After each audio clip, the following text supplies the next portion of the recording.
Hello, friends from the comic and manga world. My name is Hector, And my name is G. and we're here to talk to you about art picks for the upcoming September 16th FOC. G and I work for Penguin Random House, and we manage sales into the direct comic market around the world. So, titles that we talked about in these videos are from the publishers that we represent into those markets.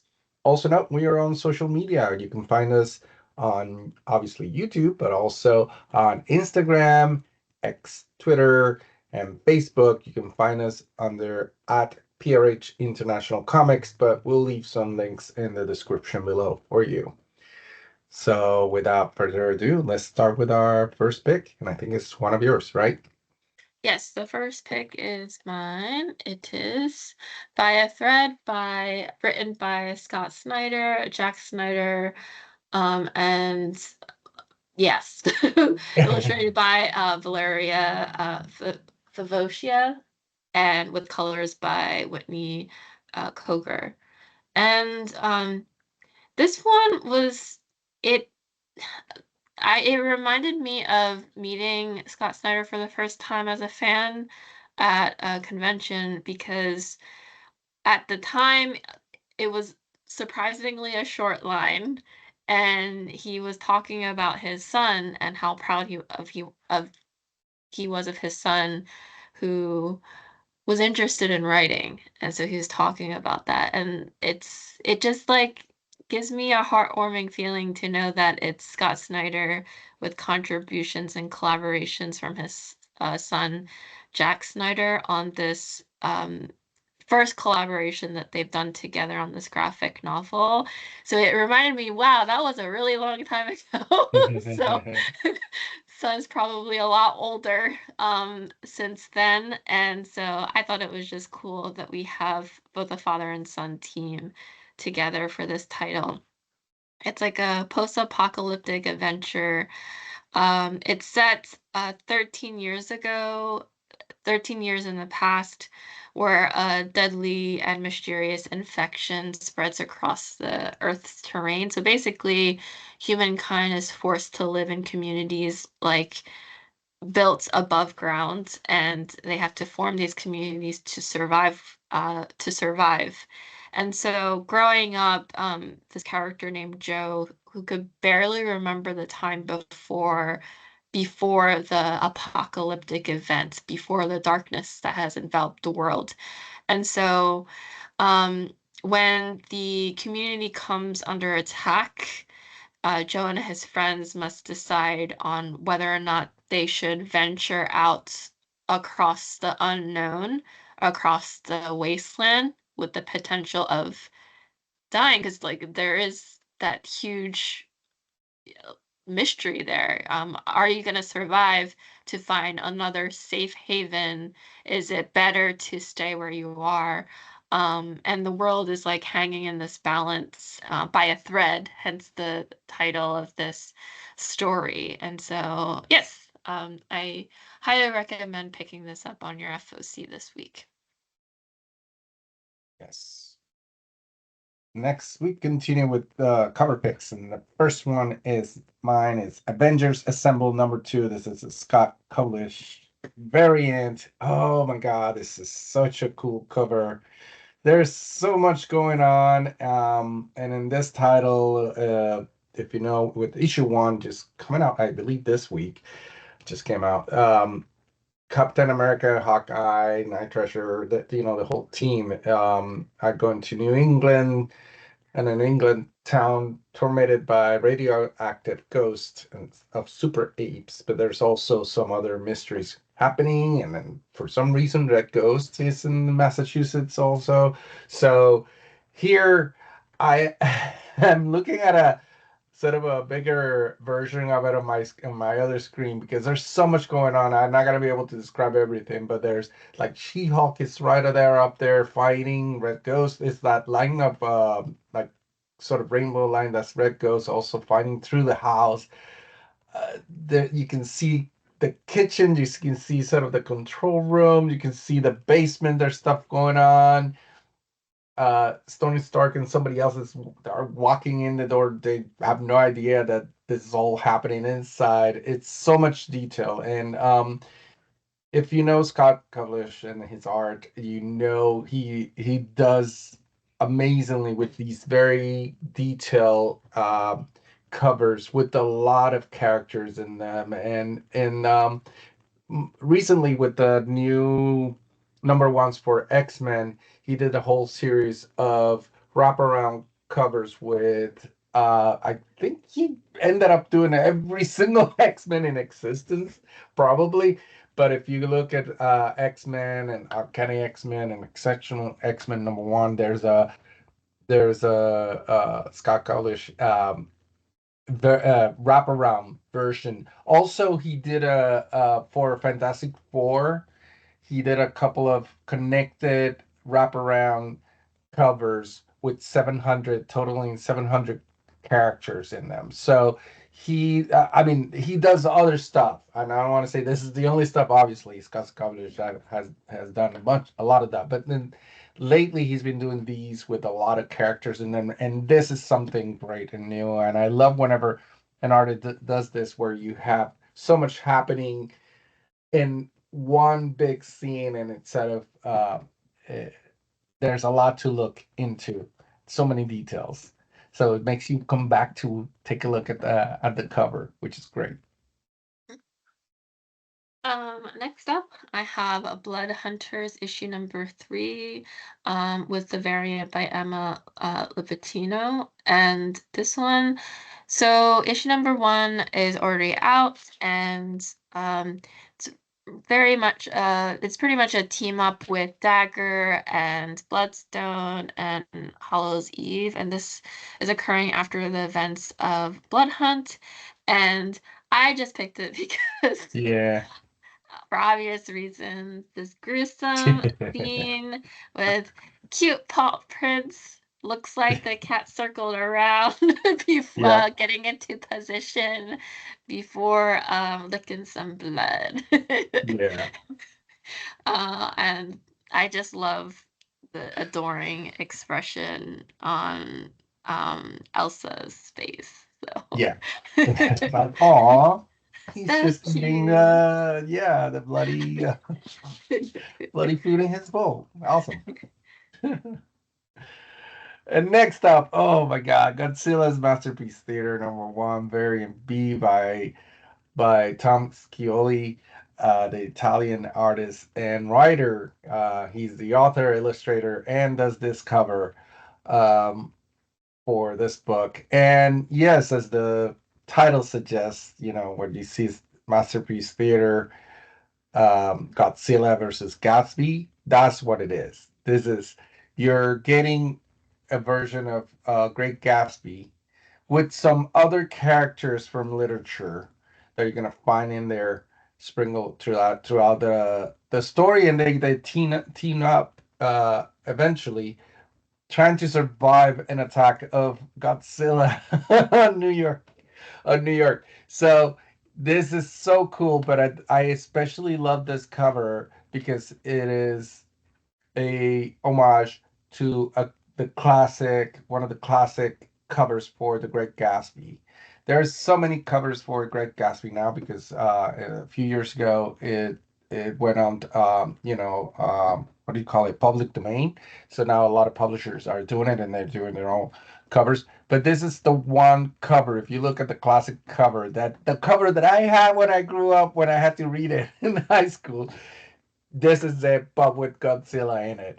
And so Tom Scioli is doing the same thing for the other issues. I believe this is a 5 issue miniseries. Sorry, I can't find it right now, but I think so. But for each issue, he's also doing an homage to a different classic, because like I said, it's not just a Great Gatsby. There are other characters from literature included in this story. Now, Tom Scioli, if you don't know, he is, like I said, Italian artist. He does a lot of stuff other than comics, but in comics, recently he also did last year Godzilla War for Humanity. He did some covers for it, but also in 2019 he wrote and illustrated, and that covers a for Fantastic Four Grand Design, which was one and two issue in a series.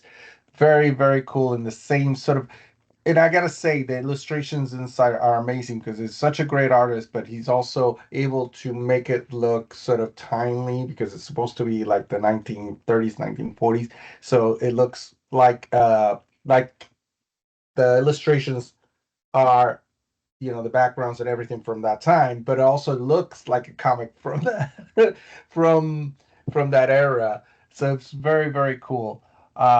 I am really, as you can tell, I'm extremely excited about this, and it's something that I think people are going to be talking about a lot. Oh So yeah, I definitely pick it up. Yeah. I can imagine this is going to be huge just because of what it is. And yeah, Yes. there's already excitement around it. So yeah, you can't miss out on this at all. You should not And miss out I on it. hope they keep doing more and more. Yeah, this They is just keep great. adding Godzilla into a lot of classics because Hmm. it's awesome. All right, and then we have a new number one for Mystique. This is the Yasmin Putri variant. This is a 1 in 50. I just chose it because I like the angle that we're seeing, like a mid-action shot, Yeah. full-on abs as the Yeah. forefront. The really intense scene, really cool. I just thought it was really pretty and really cool. So that's why I picked it. Yeah, it Yeah, reminds pretty me much it. of the iconic Matrix, scene where Yeah. this what's her name? I forget the name of the character, female character in Matrix. She like doing the same thing and falling out of the window. So Yeah, you can while shooting. imagine this being a slow-mo moment where you have to Yeah. pause just Yeah, to yeah, yeah. see this particular shot. Yes. Yes, yes, I yes. just thought it was really cool, so I had to It include it. is. It is very awesome. And we continue with Prodigy Slaves of Mars number 3. And we have a cover A with color and a cover B, black and white. These are illustrated by Stefano Landini, who's also the illustrator for this book, which is written by Mark Millar. And this is, I believe, the third series, the second spin-off or the third story of character Edison Crane, which is Prodigy, who is the world's smartest man. And it's, if you don't know Prodigy, you are missing out. If you're a fan of like James Bond, more like Jack Ryan, because it's such a smart, it's action, but also he's so smart. And a character who's always going against conspiracies, but also getting into trouble and all of that. That this is the book for you. Mark Millar has mentioned before, this is probably his favorite creation, this character of Edison Crane. And I don't know if it's been announced officially yet when, but there's a movie coming out for the first story of Prodigy with Edison, introducing Edison Crane. So there's going to be a live action adaptation on Netflix for this. So it's something really big. Now let's talk about this cover. This cover is so good. There's so much going on here, and there's like these three levels. It sort of feel like a 3D printer sort of creating something, and you have a cat with, I guess, moths coming out of here. This here, there's like an alien sort of skull face or something in the middle, and there's a somebody pressing a button that launches a missile that you see on the right side. There's a lot going on here. The colors are beautiful. They sort of give you sort of a very classic sort of look to it. I'm serious. It really gives me vibes of a James Bond poster for some reason, or like those sort of political thrillers from the 1970s and 80s. So there you go. That's another pick that I really can't wait to get my hands on all these and read them all. And then finally, we have a piece of news here. So there is going to be, hasn't released yet, a new game coming out, Marvel vs. Capcom Fighting Collection. This is the arcade classics.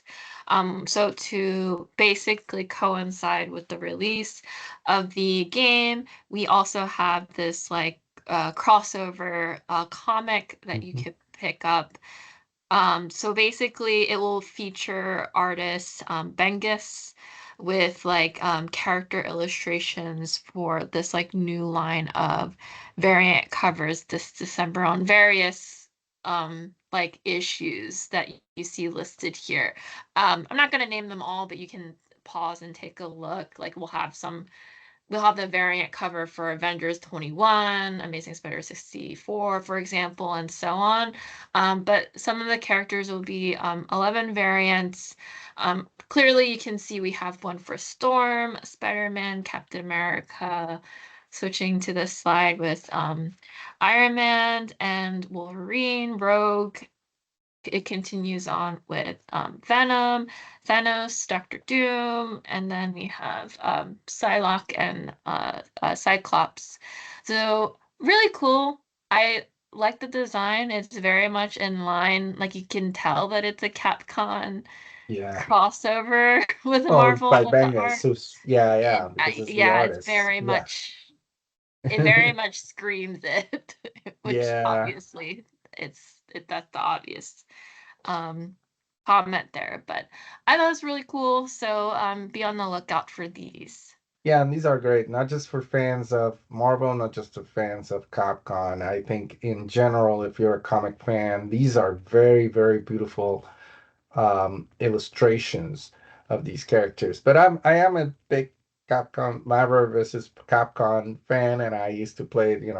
I grew up with the games, so I'm going to the arcade actually. So and I mentioned to G that recently I went to an arcade. I took my niece and they had a machine and it was amazing. I got to sit down with her, with my niece's husband, and play this. I picked Wolverine, of course, was my Mhm. character. Yes. And that's it. That's it for this week FOC video. Thank you so much for watching. We hope you enjoyed it and it was some useful to you in some way.